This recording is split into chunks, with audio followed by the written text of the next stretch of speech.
ಮತ್ತು ರಾಜಕೀಯ ನ್ಯಾಯ ವಿಚಾರ ಅಭಿವ್ಯಕ್ತಿ ವಿಶ್ವಾಸ ಧರ್ಮಶ್ರದ್ಧೆ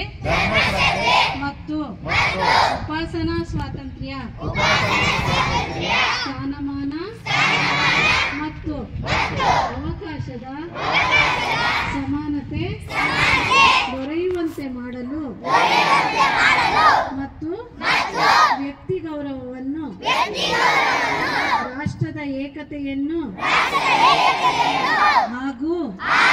ಅಖಂಡತೆಯನ್ನು ಮೂಡಿಸಿ ಎಲ್ಲರಲ್ಲಿಯೂ ಭ್ರಾತೃತ್ವ ಭಾವನೆಯನ್ನು ಬೆಳಗುವಂತೆ ಶ್ರದ್ಧಾಪೂರ್ವಕವಾದ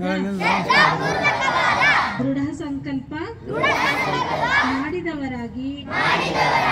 ನಮ್ಮ ಸಂವಿಧಾನ ರಚನಾ ಸಭೆಯಲ್ಲಿ ದಿನಾಂಕ 26 ನವೆಂಬರ್ 1949ನೇ ದಿನದಂದು ಈ ಮೂಲಕ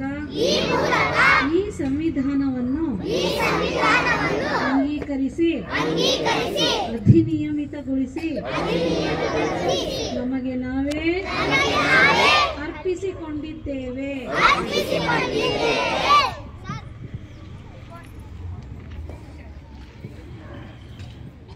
ಸಂವಿಧಾನ ಪ್ರಸ್ತಾವನೆ ಅಥವಾ